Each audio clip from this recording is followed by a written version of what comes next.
Salut à tous. Alors aujourd'hui je vais vous faire une petite vidéo sur le fonctionnement du CalorStat. On va essayer on va le tester en le plongeant dans de l'eau chaude pour voir s'il s'ouvre et se ferme bien, pour voir si la pièce est morte ou pas.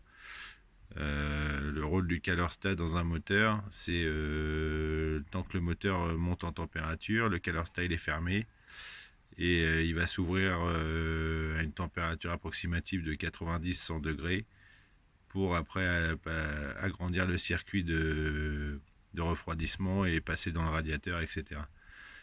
Et du coup, s'il reste fermé, ça veut dire que votre moteur va surchauffer parce que l'eau va pas être refroidie par le radiateur et donc le ventilo.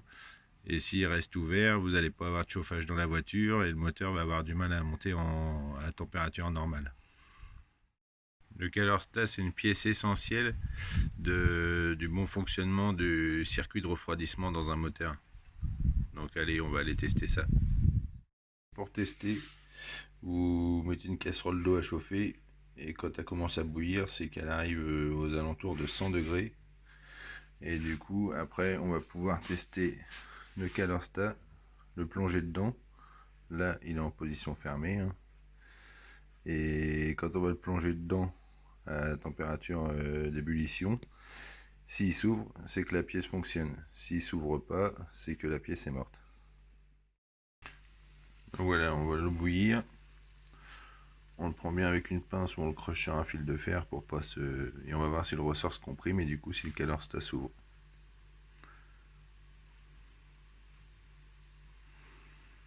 Laissez agir quelques secondes. À bonne température.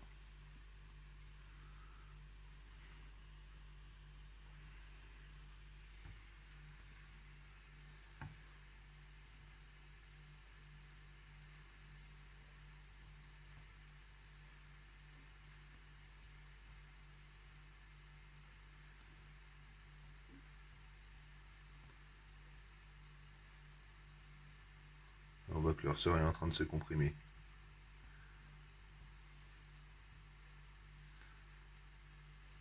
Donc ça veut dire que la pièce fonctionne correctement.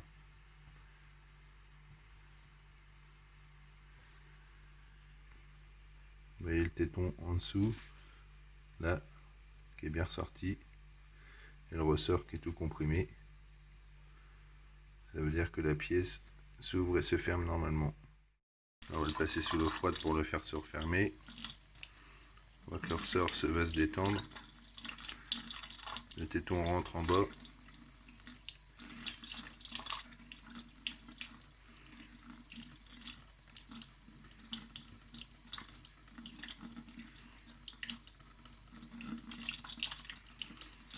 Et voilà, là il est en position de départ, en position fermée. Donc voilà, vous avez la vidéo du fonctionnement du CalorStat. Donc voilà, il n'y a plus qu'à remonter la pièce maintenant qu'on sait qu'elle fonctionne. Et puis voilà, j'espère que la vidéo vous aura plu, que ça vous aura été utile. N'hésitez pas à vous abonner si ce n'est pas encore fait, et puis mettre un petit j'aime, ça fait toujours plaisir. Allez, ciao!